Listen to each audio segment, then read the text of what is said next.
My name is Sarah, and I'm a first-time mother. For years, I dreamed of holding my own baby in my arms, imagining those precious first moments when our eyes would meet for the very first time. But nothing could have prepared me for what I discovered when my son finally opened his eyes. What I saw in that moment would change everything I thought I knew about my family, my marriage, and the people I trusted most in this world. This is the story of how a pediatrician's reassurance, a mother's intuition, and one unforgettable revelation turned my entire life upside down. Let me take you back to where it all began. My husband Marcus and I had been married for 3 years when we decided to start a family. We lived in a quiet suburban neighborhood in Portland, the kind of place where everyone knows everyone, where children play in the streets until the streetlights come on, and where Sunday barbecues are a sacred tradition. Marcus worked as an architect at a prestigious firm downtown. He was the kind of man who always had everything planned, measured, and perfectly aligned. His dark hair was always neatly combed, his shirts always pressed, and his smile always calculated. Looking back now, I realize that even his spontaneity seemed rehearsed. I worked as an elementary school teacher, and my world revolved around children. I loved their innocence, their curiosity, their unbridled joy. So when we found out I was pregnant, it felt like every dream I'd ever had was finally coming true. My pregnancy was relatively smooth, though exhausting. Marcus was attentive in his own way, always making sure I took my vitamins, always present at doctor's appointments with his leather notebook, taking meticulous notes about everything the doctors said. His mother, Patricia, was equally involved, perhaps too involved if I'm being honest. She would call every single day, sometimes twice, asking about my symptoms, my cravings, whether I was resting enough. Patricia was a formidable woman in her late 50s, with perfectly coiffed blonde hair that she maintained religiously at an expensive salon in the city. She had been a model in her younger years, and she never let anyone forget it. Her home was a museum of her past glory, photographs of her younger self adorning every wall, every surface. She had very specific ideas about how things should be done, and she expected the world to conform to her vision. My own mother had passed away 5 years earlier from cancer, and my father had remarried and moved to Arizona. We talked occasionally, but the distance between us was more than just geographical. I had always felt like an outsider in my own family after my mother died, like I was intruding on my father's new life with his new wife. So in many ways, Patricia had become the closest thing I had to a mother figure. Even though our relationship was complicated, she was generous with advice, less generous with warmth. The day I went into labor was a Tuesday in late September. The leaves were just beginning to turn, painting the neighborhood in shades of amber and gold. I remember standing in our kitchen that morning, feeling the first contractions and looking out the window at the maple tree in our backyard. I thought about how much my life was about to change, how nothing would ever be the same again. Marcus drove me to the hospital with the same focused intensity he brought to everything. No music, no conversation, just the sound of his breathing and the occasional siren in the distance. Patricia met us at the hospital entrance, already dressed as if she were attending a gala rather than a birth, her designer handbag clutched tightly to her side. Labor was long and difficult. 18 hours of pain that seemed endless, nurses coming and going, monitors beeping, Marcus holding my hand with a grip that felt more anxious than comforting. Patricia stayed in the waiting room, updating what seemed like her entire social circle on social media about the imminent arrival of her grandchild. When my son finally entered the world at 3:47 in the morning, I was too exhausted to do anything but cry. The nurses cleaned him quickly, wrapped him in a soft blue blanket, and placed him in my arms. He was beautiful, perfect, with tiny fingers that curled around mine and a small mouth that searched instinctively for nourishment. But his eyes remained closed. I remember asking the nurse about it, my voice hoarse from hours of screaming. She smiled warmly and assured me it was completely normal. Newborns often keep their eyes closed for the first few hours, sometimes even the first few days. Their little bodies are adjusting to the world outside the womb, and everything happens in its own time. Marcus leaned over to look at his son, and I watched his face carefully. There was pride there, certainly, but also something else I couldn't quite identify. A tension around his eyes, a tightness in his jaw. He kissed my forehead and whispered that he loved me, but his eyes never left the baby's face. We named him Ethan. It was a name we had chosen together months earlier. Sitting in the nursery we'd carefully prepared, painting the walls a soft sage green and assembling furniture that came with incomprehensible instructions. Ethan meant strong and firm, and I wanted my son to grow up with strength, with certainty, with all the things I sometimes felt I lacked. The first day in the hospital passed in a blur of visitors, well-wishers, and the steep learning curve of new motherhood. Patricia arrived with an enormous bouquet of white lilies that made me sneeze, and she held Ethan with the confidence of someone who had done this before. She cooed at him, praised his perfect features, but I noticed she kept trying to get him to open his eyes.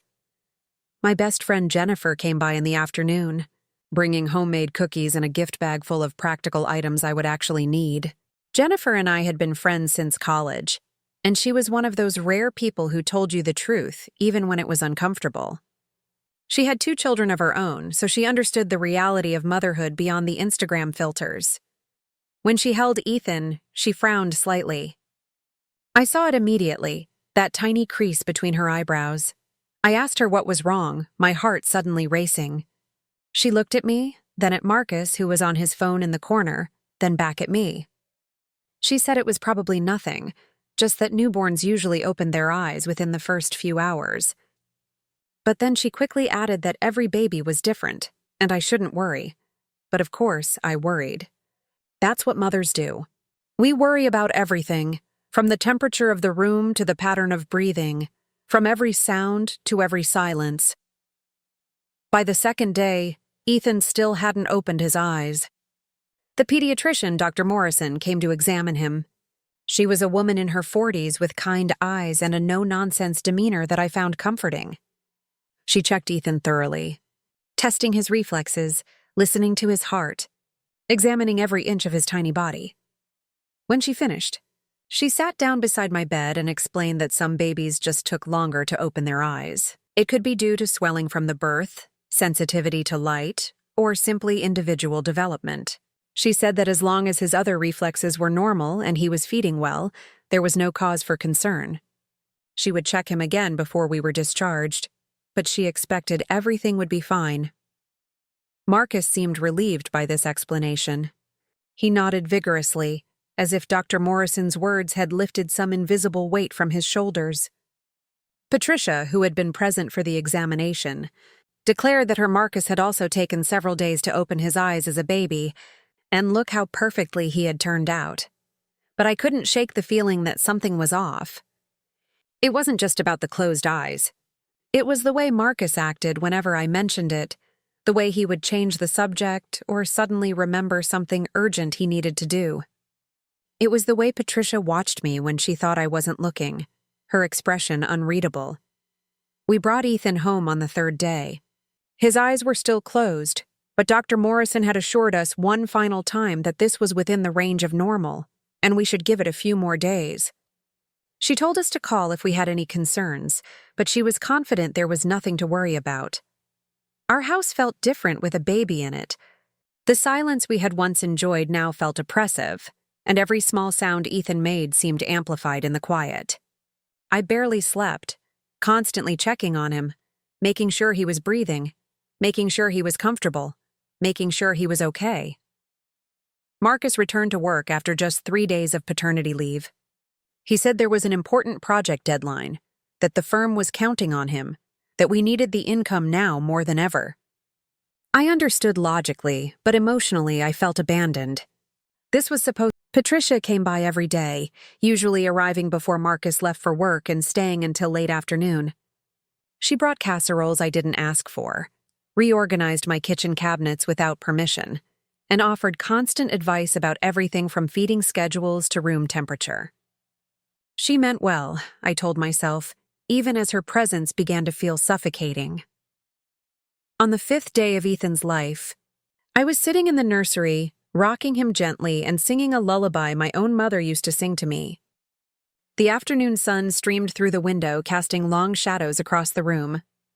Patricia had just left and the house was finally quiet. I looked down at my son's face, so peaceful, so perfect. I gently touched his eyelids with my fingertip, wondering what color his eyes would be. Would they be brown like Marcus's or green like mine? Would they be bright and curious or serious and contemplative? And then, in that moment of quiet intimacy, Ethan stirred. His little face scrunched up, and slowly, very slowly, his eyes began to open.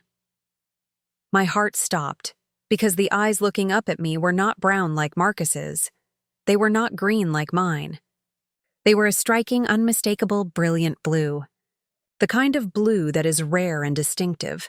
The kind of blue that cannot be hidden or explained away. I knew those eyes. I had seen them before, many times, in family photographs, at Sunday dinners, across the table at countless gatherings. They were Marcus's father's eyes.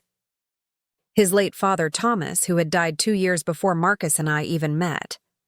The man whose portrait hung in Patricia's living room, whose blue eyes seemed to follow you around the room. But they weren't just any blue eyes.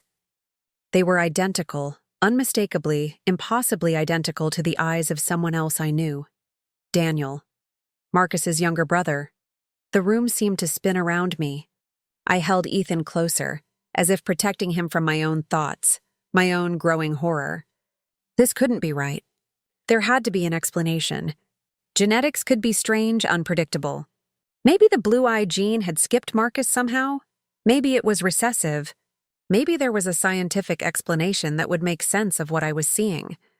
But even as I tried to rationalize it, my mind was racing backward through time, through memories I had filed away as insignificant, through moments I had ignored or excused. Daniel was 28, 4 years younger than Marcus. Where Marcus was precise and controlled, Daniel was spontaneous and charming. He worked as a freelance photographer, traveling frequently for work, living what Patricia called an irresponsible lifestyle. She often compared her sons, always to Daniel's detriment, always holding Marcus up as the golden child, the successful one, the one who had done everything right. Daniel and I had always gotten along well. Too well, perhaps. He made me laugh in a way Marcus didn't. He asked me questions about my life, my dreams, my thoughts on things that had nothing to do with practicality or planning. When he was around, which wasn't often, the house felt lighter, more alive. I thought back to the summer before I got pregnant. Marcus had been traveling constantly for work, sometimes gone for weeks at a time on international projects. I had felt lonely, isolated in our big house with its perfect furniture and empty rooms. Daniel had been staying with us temporarily while his apartment was being renovated. It was supposed to be just 2 weeks, but it had stretched to nearly a month. We had spent evenings talking on the back porch, drinking wine, sharing stories. He told me about the places he'd traveled, showed me photographs of landscapes that took my breath away. I told him about my students, about my own abandoned dreams of traveling, about the person I had been before I became Marcus's wife.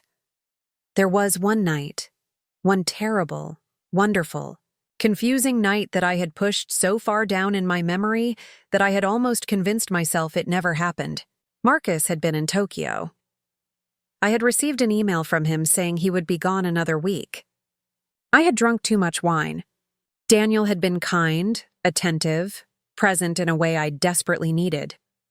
I remembered waking up the next morning in my own bed, alone, with a pounding headache and fragments of memories I couldn't quite piece together. Daniel had acted completely normal at breakfast, as if nothing had happened. And because I couldn't remember clearly, because I was ashamed and confused, because I wanted to believe it had just been a dream or a drunken mistake, I had buried it. 2 weeks later, I found out I was pregnant. Marcus had come home from Tokyo, and we had celebrated the news with champagne and plans for the future. I had been so happy, so relieved that our marriage was getting a fresh start, that we were finally becoming a family. I never questioned the timing, never allowed myself to do the math, never wanted to consider any alternative to the story I needed to believe. I sat in that nursery for what felt like hours, but was probably only minutes, staring into my son's blue eyes, watching him look back at me with innocent curiosity. He didn't know. He couldn't know. He was just a baby, pure and blameless, caught in a web of adult mistakes and consequences. I heard the front door open. Marcus was home early. I heard him call my name, heard his footsteps on the stairs. I quickly wiped my eyes, realizing I had been crying without even noticing. He appeared in the doorway of the nursery, loosening his tie. He looked tired, stressed.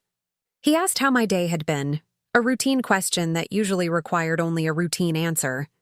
But then he looked at me, really looked at me, and saw Ethan in my arms. He asked if something was wrong. I couldn't speak. I just turned Ethan slightly so Marcus could see his face, could see those open eyes looking up at him. I watched Marcus's reaction carefully, analyzing every micro-expression, every subtle shift in his posture. And what I saw confirmed everything I feared. There was no surprise on his face, no confusion, no joy at finally seeing his son's eyes for the first time. There was only a deep, terrible resignation. The look of someone whose secret has finally been discovered, whose carefully constructed story has fallen apart. He asked, in a voice barely above a whisper, whose eyes they were. But he already knew. We both knew. I finally found my voice and asked him when he had figured it out. When had he known that Ethan might not be his son? Marcus sat down heavily on the floor of the nursery, his back against the wall, his head in his hands. And then, slowly, painfully, he began to talk. He told me that he had suspected from the beginning. Not because of anything I had done or said, but because of something Daniel had confessed to him months earlier, before I even got pregnant. Daniel had admitted to Marcus that he had feelings for me, that he was falling in love with his brother's wife, that something had happened between us that summer that he deeply regretted. Marcus said he had been furious, had cut Daniel out of his life completely. That's why Daniel hadn't been around, why he hadn't visited, why he hadn't been at the hospital when Ethan was born. Marcus had forbidden him from coming, had threatened him with consequences if he ever tried to see us again. But Marcus had never confronted me about it. He said he came home from Tokyo and saw how happy I was, saw how much I wanted a family, and he couldn't bring himself to destroy that. When I told him I was pregnant, he made a choice to believe it was his child, to move forward as if nothing had happened, to build the family we had always planned. He said he had convinced himself that the timing made it possible, that it had to be his child because the alternative was too devastating to consider. When Ethan was born and didn't open his eyes, Marcus said he was relieved. It gave him time to prepare himself, time to decide what he would do when the truth became unavoidable. But he hadn't prepared. Because how do you prepare for something like this? We sat in that nursery in silence, the weight of the truth crushing us both. Ethan had fallen asleep in my arms, his tiny chest rising and falling with each breath, oblivious to the chaos his existence had created. I asked Marcus why he hadn't just asked me directly. Why all this deception, all this suffering and silence? He said he was afraid of the answer. Afraid that if he asked, I would confirm his worst fear, and then he would have to make a decision he wasn't ready to make. He said he loved me, that he had always loved me, and he wanted to believe that we could overcome anything. But he had been a coward, and now we were all paying the price for his cowardice. I asked him about Patricia. Did she know? Marcus shook his head. He said his mother suspected something was off, especially as the pregnancy progressed and especially when Ethan didn't open his eyes right away, but he had never confirmed anything to her. He said she would be devastated, that her image of her perfect family would be shattered. I laughed. We talked through the night, long after Ethan had been put in his crib, long after the stars had come out and the neighborhood had gone silent. We talked about options, about consequences, about the future. Marcus said he would support whatever decision I made. If I wanted to leave, he would understand. If I wanted to try to make it work, he would commit to that. If I wanted to tell Daniel or keep him in the dark, that would be my choice too. But the truth was, I didn't know what I wanted. My entire world had been turned upside down. The life I thought I was living had been a lie. My marriage had been built on secrets and half-truths. My son was the product of a night I couldn't fully remember with a man who wasn't my husband. And yet, when I looked at Ethan sleeping peacefully in his crib, I felt nothing but love. He was innocent in all of this. He hadn't asked to be born into this complicated, messy situation. He deserved better than the chaos we adults had created. The next morning, I called Jennifer. I needed to talk to someone outside of this situation, someone who could give me perspective. She came over immediately, bringing coffee and breakfast pastries, taking one look at my face and knowing something terrible had happened. I told her everything. The night with Daniel that I barely remembered. The pregnancy, the blue eyes, Marcus's confession, all of it came pouring out in a torrent of words and tears. Jennifer listened without judgment, holding my hand, letting me talk until I had nothing left to say. Then she asked me the question I had been avoiding asking myself. What did I want? Not what was right or wrong, not what anyone else thought I should do, but what did I, Sarah, want for my life? I realized I didn't know. For so long, I had been living the life I thought I was supposed to want. The good husband, the nice house, the respectable career, the perfect family. But I had never stopped to consider whether that was actually what I wanted, or if it was just what I had been told to want. Jennifer said something that stuck with me. She said that the truth was like a thread that, once pulled, unravels everything. But sometimes things need to be unraveled so they can be put back together in a way that actually makes sense, in a way that's honest and real. She told me that whatever I decided, she would support me. But she also warned me that secrets have a way of poisoning everything they touch, and that the longer I waited to deal with this, the more damage it would cause. After Jennifer left, I sat alone in the living room. The same living room where Marcus and I had celebrated our engagement, where we had opened wedding gifts, where we had announced my pregnancy to our friends. Every memory in this house felt tainted now, every moment of happiness shadowed by the knowledge of what had been hidden underneath. I heard Ethan crying from upstairs, the hungry cry that meant he needed to be fed. As I climbed the stairs to get him, I realized that no matter what happened between Marcus and me, no matter what decisions I made about my marriage, I had to figure out what to do about Daniel. He was Ethan's biological father. He had a right to know, didn't he? But he had also betrayed his brother, had taken advantage of a moment of weakness, had created this entire mess. Did that forfeit his right to be involved in his son's life? And what about Ethan? Didn't he have a right to know his biological father? Or would it be kinder to let him grow up believing Marcus was his dad, to spare him the confusion and pain of this complicated truth? These questions swirled in my mind as I fed Ethan, as I changed his diaper, as I rocked him back to sleep. There were no easy answers, no clear right or wrong. There was only the messy reality of the situation and the difficult choices ahead. A week passed in a strange sort of limbo. Marcus and I existed together in the house, caring for Ethan, going through the motions of normal life, but the distance between us was palpable. We were polite to each other, careful, walking on eggshells around the massive truth that sat between us like an unwelcome guest. Patricia continued to visit, and I found myself watching her carefully, wondering if she suspected, wondering what she would do if she knew. She doted on Ethan, taking hundreds of photographs, posting them on social media with proud grandmother captions. But I noticed she never mentioned his eyes, never commented on their color, even though it must have been obvious to her that they didn't match either Marcus or me. One afternoon, while Patricia was visiting, Daniel called. I saw Marcus's face go pale when he looked at his phone screen. He declined the call, but Daniel called again. And again. Finally, Marcus answered, walking quickly into his study and closing the door. Patricia and I were in the living room with Ethan. She looked toward the closed study door, then at me, and I saw suspicion in her eyes. She asked very casually if everything was all right between Marcus and me. I wanted to laugh at the absurdity of the question. Everything was the opposite of all right. Everything was broken. But I just smiled and said we were fine, just adjusting to life with a newborn, just tired. She didn't believe me. I could see it in her face. She looked down at Ethan in her arms, and then she said something that made my blood run cold. She said that Ethan had her late husband's eyes, that Thomas would have been so proud to see his grandson carrying on his distinctive features. She knew.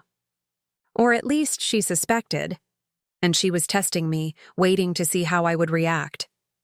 Before I could respond, Marcus emerged from his study. His face was ashen, his hands shaking slightly. He said that Daniel was on his way over, that he was about 15 minutes away, and that it was time we all talked. Patricia stood up immediately, clutching Ethan to her chest like she was protecting him. She demanded to know what was going on, why Daniel was coming here when Marcus had explicitly forbidden him from visiting. Marcus looked at me, silently asking permission. I nodded. It was time. We couldn't keep living like this, in this house of secrets and lies. Those 15 minutes felt like an eternity. Patricia sat rigidly on the sofa, refusing to give Ethan back to me, her perfectly made-up face tight with worry. Marcus paced back and forth, unable to stand still, unable to look at either of us directly. I stood by the window watching for Daniel's car, my heart pounding so hard I thought it might break through my chest. Part of me wanted to grab Ethan and run, to escape this confrontation, to go back to the ignorance of a week ago. But I knew that was impossible. The truth was out, and there was no going back. When Daniel's car pulled into the driveway, I felt like I might be sick. I hadn't seen him in over a year, not since before that summer, before everything changed. As he walked up to the door, I studied his face through the window, looking for similarities to Ethan that I had refused to see before. They were there. The shape of his nose, the curve of his mouth, and of course those unmistakable blue eyes. Marcus opened the door before Daniel could knock. The two brothers stood face to face for a long moment, and I could see all the complicated history between them, all the love and betrayal and anger and hurt. Daniel walked into the house slowly, cautiously, like he was entering a minefield. His eyes found mine immediately, and I saw guilt there, and fear, and something else I couldn't quite name. Then his eyes moved to Patricia, and finally to the baby she was holding. He stopped breathing. I could see it, the way his chest froze, the way his entire body went still. Because he saw what I had seen, what Marcus had seen, what Patricia must have seen. He saw himself in that baby's face. He saw the truth made flesh. Patricia asked, in a voice I had never heard her use before, a voice stripped of all its usual polished elegance, what was going on. She said she wanted an explanation immediately. Marcus took a deep breath and began to speak. He explained in clinical detail what had happened that summer. Daniel tried to interrupt, to add context or excuses, but Marcus held up his hand and continued. He told his mother about the night Daniel and I had spent together, about my pregnancy, about his decision to stay silent, about the moment Ethan opened his eyes and confirmed what they had all feared. Patricia's face went through a series of expressions: shock, denial, anger, disgust. She looked at Daniel with something approaching hatred.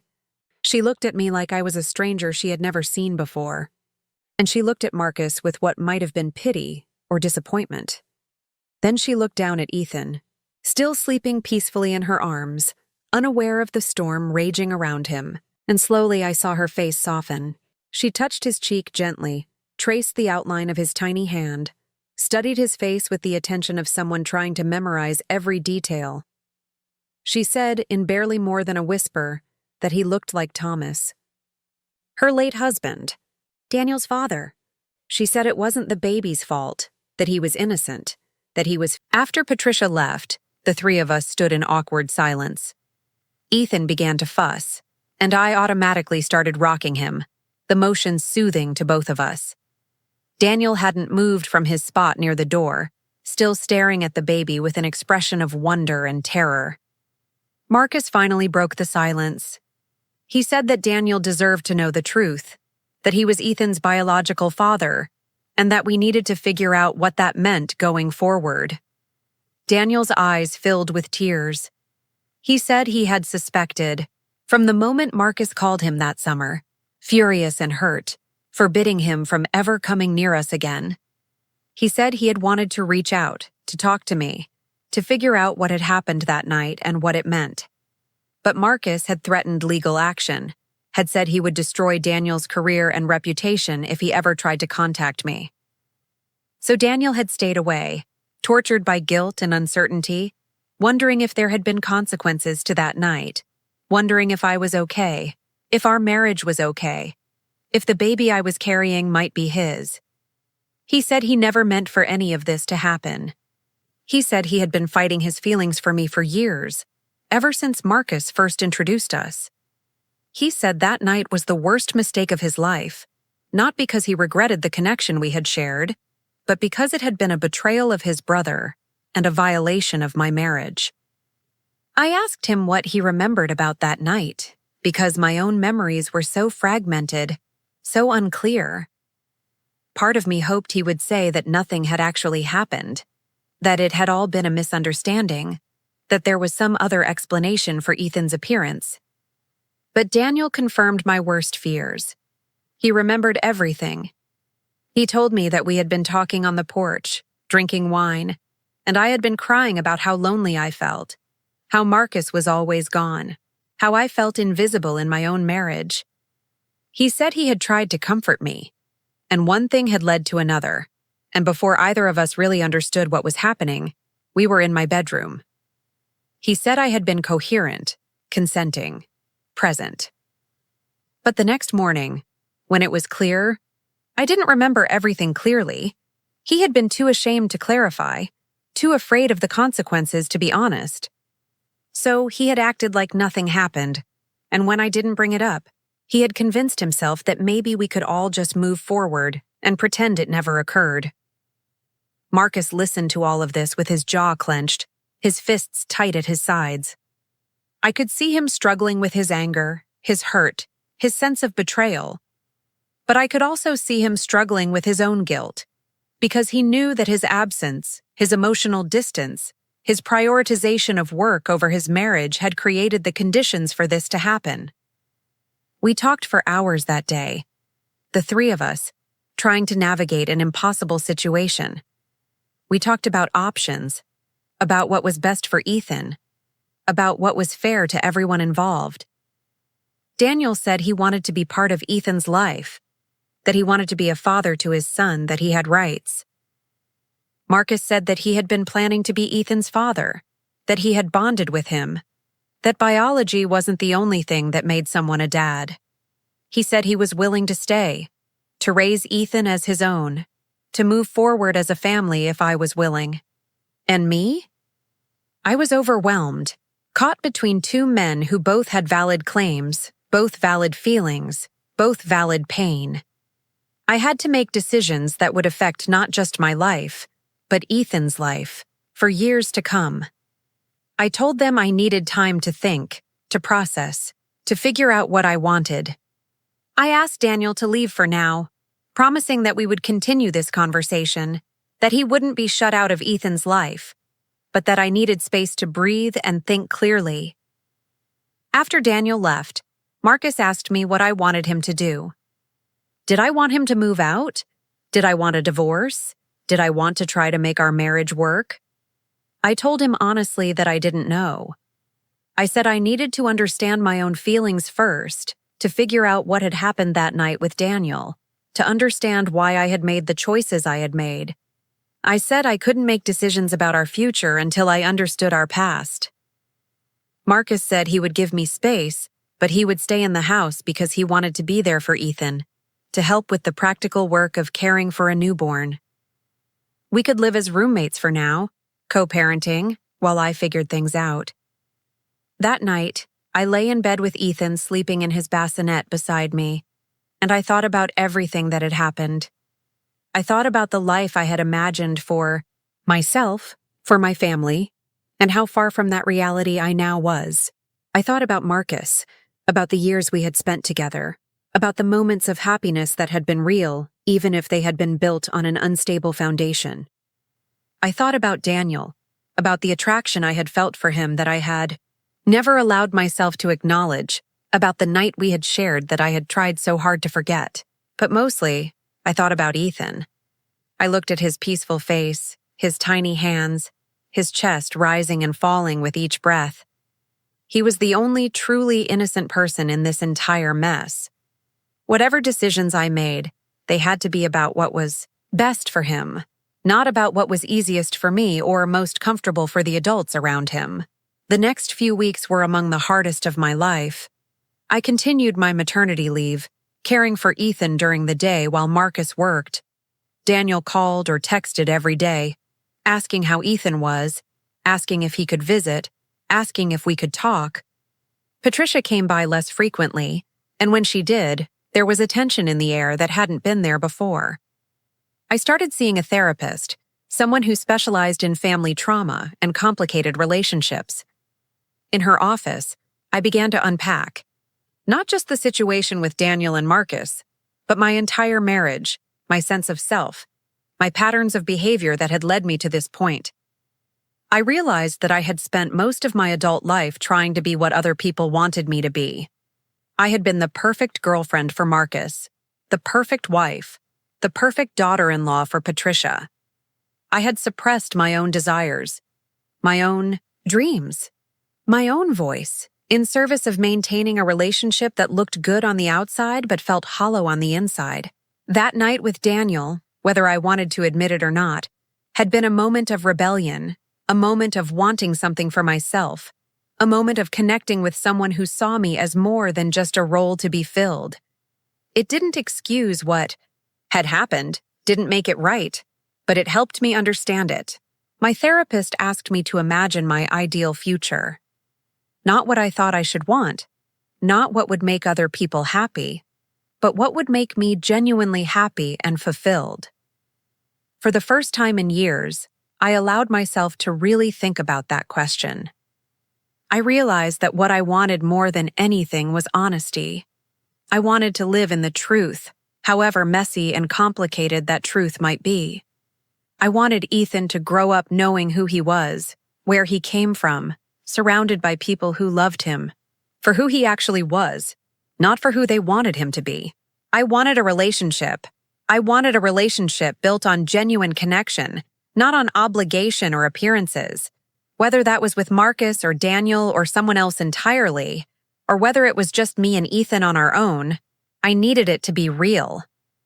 After 6 weeks of therapy, of sleepless nights, of endless internal debates, I made some decisions. First, I told Marcus that I wanted a separation. Not necessarily a divorce, but time apart to understand who we were as individuals, to figure out if we wanted to be together for the right reasons, or if we were just clinging to the idea of what we thought our marriage should be. Marcus took the news better than I expected. I think part of him was relieved. He said he had been living with guilt and anxiety for so long that it had become exhausting.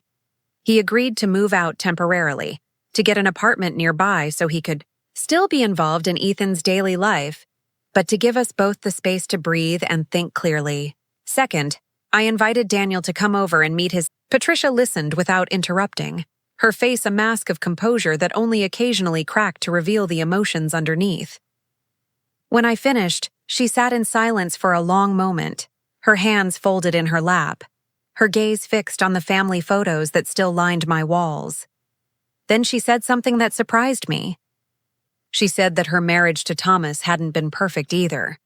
She said that from the outside, they had looked like the ideal couple, but behind closed doors, there had been struggles, infidelities, painful compromises. She said she had spent years maintaining the appearance of perfection while feeling deeply unhappy, and it had taken Thomas's death for her to realize how much time she had wasted on pretense. She said she didn't want that for me, or for her sons, or for Ethan. She said that Ethan deserved to grow up in a home filled with honesty, even if that honesty was complicated and messy. She said she would support whatever decision I made, even if it meant her family looked different from what she had always imagined. Then she looked at me directly and said something I'll never forget. She said that being a mother meant loving your children enough to let them live their own truths, even when those truths were painful or disappointing.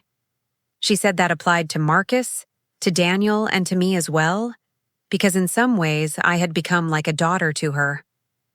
I cried then, really cried, for the first time since Ethan had opened his eyes. All the tension and fear and uncertainty that I had been holding in came pouring out, and Patricia held me, this woman who had always seemed so cold and perfect, held me while I sobbed and whispered that it would be okay, that we would all be okay. Over the next several months, we worked out a new normal. Marcus moved into an apartment about 20 minutes away.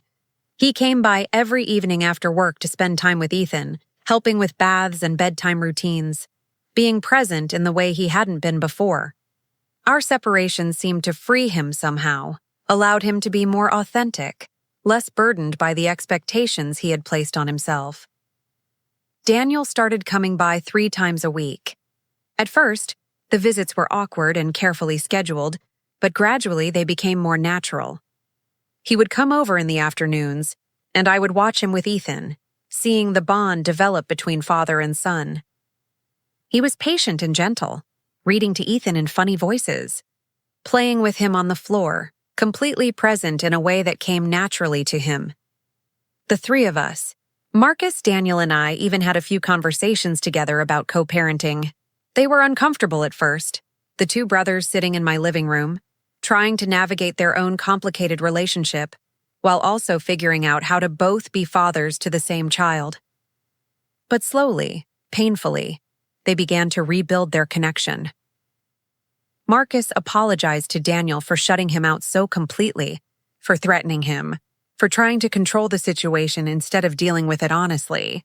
Daniel apologized to Marcus for the betrayal, for crossing a line that should never have been crossed, for not being honest from the beginning. They talked about their childhood, about their father Thomas, about the ways Patricia had pitted them against each other without meaning to, about the patterns they had learned growing up that had contributed to this situation. It was raw and difficult, but it was also healing. As for me and my feelings about both of them, I realized through therapy that I didn't need to choose one or the other, didn't need to be in a romantic relationship with either of them to move forward.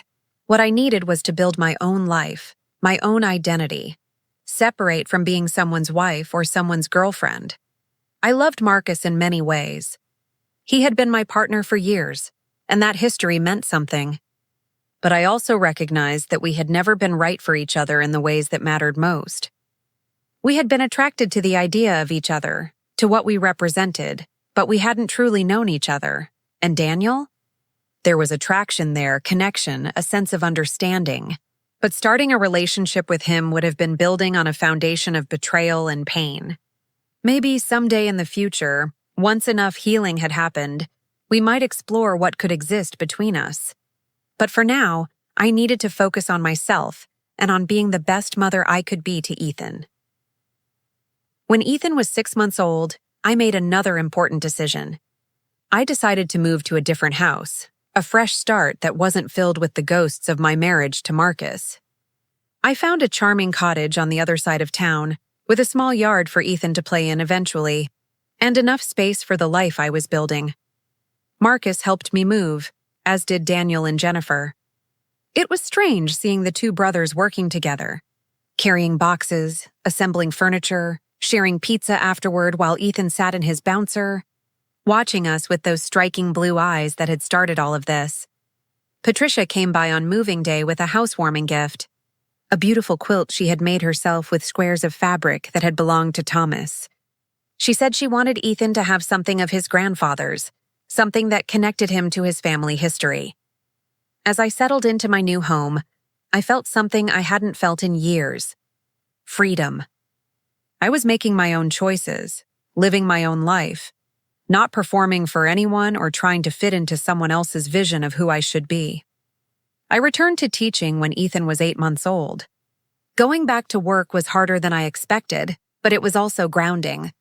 Being around children, seeing their innocence and joy, reminded me of what was important. My students didn't care about my complicated personal life or my unconventional family structure. They just wanted a teacher who cared about them, who was present and engaged, who helped them learn and grow. Marcus and I finalized our divorce when Ethan was a year old. It was amicable as divorces go. We had both moved on emotionally, both accepted that our marriage had ended long before Ethan was born. Marcus started dating someone from his office, a woman named Rachel who was kind and uncomplicated in ways I never had been. When he introduced her to Ethan, I felt no jealousy, only hope that he had found something real. Daniel and I maintained our co-parenting relationship, but we also became genuine friends. He showed me his photography, asked for my opinion on his projects, shared his dreams of opening his own gallery someday.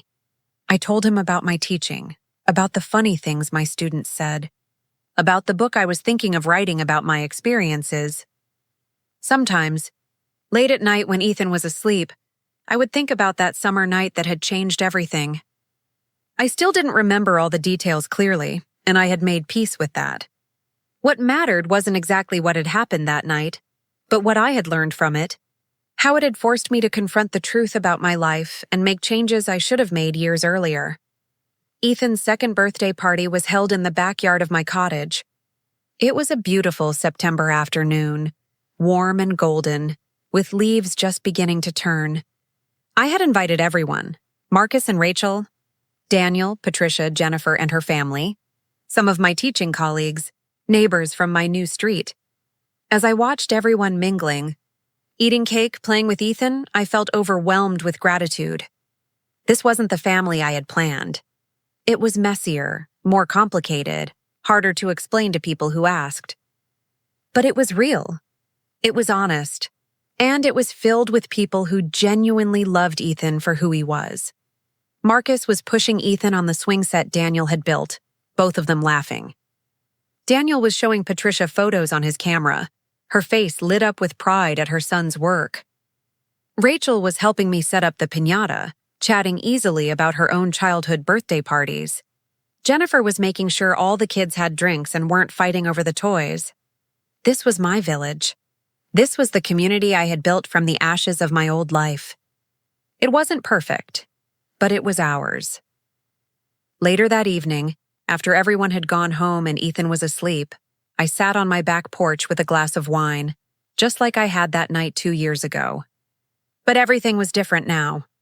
I was different, stronger, more sure of myself, more honest about who I was and what I wanted.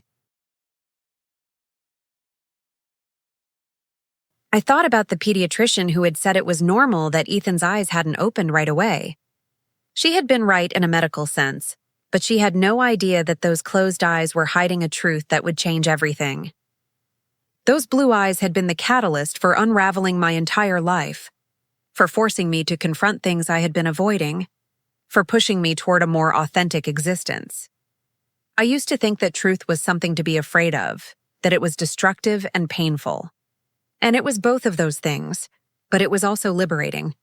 It was the foundation upon which real love, real connection, real family could be built. As Ethan grew older, the question of what to tell him about his parentage became more pressing. Marcus, Daniel, and I had many conversations about this, sometimes with Patricia present, sometimes with my therapist facilitating. We all agreed that Ethan deserved to know the truth, but we disagreed about when and how to tell him. Marcus thought we should wait until he was old enough to really understand, maybe when he was a teenager. Daniel wanted to tell him earlier, to make it just a normal part of his understanding of family. I was somewhere in between, wanting to be honest but also wanting to protect his innocence as long as possible. In the end, we decided to let Ethan lead us. We would use age-appropriate language as he got older, gradually helping him understand that families come in all different forms, that he was lucky to have so many people who loved him, that biology was just one part of what made a family. When Ethan was 3, he started asking questions about why some of his friends had moms and dads who lived together, and why his family was different. I told him that some families look one way, and some families look different, but all that matters is love. He seemed satisfied with that answer, at least for the moment. Marcus told him that even though he didn't live with us, he would always be there for him, would always be someone Ethan could count on. And he kept that promise, showing up for every school event, Every doctor's appointment, every milestone. Daniel told Ethan stories about his grandfather Thomas, showing him photos, helping him understand where his blue eyes came from.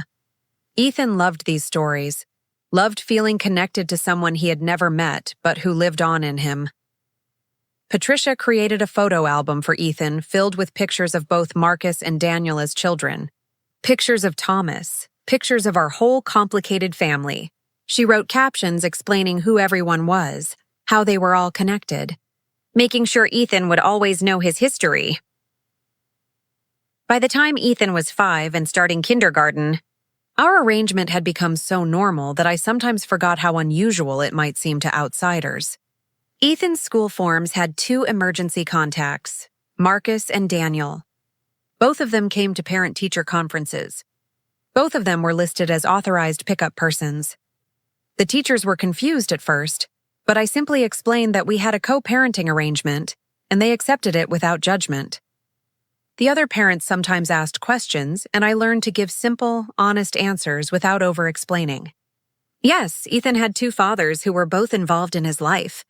Yes, it was unconventional. No, it wasn't always easy, but it worked for us, and Ethan was thriving, and he was thriving. My son was bright, curious, empathetic, and confident. He had inherited Daniel's creativity and Marcus's analytical mind. He had Patricia's striking features and my love of stories. He was uniquely himself, shaped by all of us but belonging entirely to himself. I had started writing that book I had thought about, a memoir about my experience. Not for publication necessarily, but as a way of processing everything that had happened, of making sense of the journey I had been on. My therapist said it was good work. Healing work. Important work. In my writing, I explored not just the dramatic moments, the revelation of Ethan's eyes, the confrontations and confessions, but also the quieter transformations. The way I had learned to trust my own instincts. The way I had discovered my own voice. The way I had built a life that was truly mine, not a performance for anyone else. I wrote about forgiveness too. Forgiving Marcus for his emotional absence and his deception. Forgiving Daniel for his betrayal. Forgiving myself for my choices, for my mistakes, for my human imperfection. Forgiveness wasn't about forgetting or excusing what had happened. It was about releasing the weight of resentment so I could move forward freely. When Ethan was 7, something unexpected happened. Daniel met someone. Her name was Sophia, and she was an artist he had met at a gallery opening. She was warm, creative, and wonderful with Ethan. At first, I felt a strange pang of jealousy, not because I wanted to be with Daniel romantically, but because it represented another change, another shift in the dynamics we had carefully constructed. But as I got to know Sophia, I realized she was a gift to our complicated family. She accepted the situation without judgment, understood that Ethan had multiple parents and multiple homes, and carved out her own space in his life without trying to replace anyone. She taught Ethan to paint, to see the world through an artist's eyes. She organized family outings that included all of us, Marcus included, making it clear that she saw value in maintaining the community we had built for Ethan's sake. Marcus and Rachel got engaged around the same time. Rachel had 2 children from a previous marriage, and suddenly Ethan had step-siblings, more people to love, more complexity but also more richness in his life. As for me, I dated occasionally, but I was in no rush to find a serious relationship. I had learned that I could be whole on my own, that I didn't need a partner to complete me or validate my existence. If I met someone who added genuine value to my life, who understood and respected my complicated family structure, then perhaps I would explore that. But I was no longer willing to compromise my truth for the comfort of a traditional relationship. Patricia, now in her 60s, had surprised us all by starting to travel. She visited Daniel and Sophia frequently, babysitting Ethan when they needed a night out. She and Marcus's Rachel became friends, bonding over their love for Ethan and their shared experience of navigating this unconventional family. She told me once, during one of our now regular coffee dates, that watching us all navigate this situation had taught her more about love and family than her entire previous life had. She said she had spent so many years focused on appearances, on maintaining a perfect facade, that she had missed out on real connection. She didn't want to make that mistake anymore. On Ethan's 8th birthday, we all gathered again, this time at a park for a big celebration. Ethan had invited friends from school, so there were dozens of children running around, playing games, eating cake, being gloriously, messily young. I stood back and watched, taking in the scene. Marcus was playing soccer with Ethan and some of the other kids. Daniel was taking photos, documenting every moment. Sophia was helping Patricia set up the food table. Rachel was coordinating the gift opening with the efficiency of someone who had done this many times before. One of the other mothers approached me, a woman whose son was in Ethan's class. She said she had been watching our family dynamics with curiosity and admiration.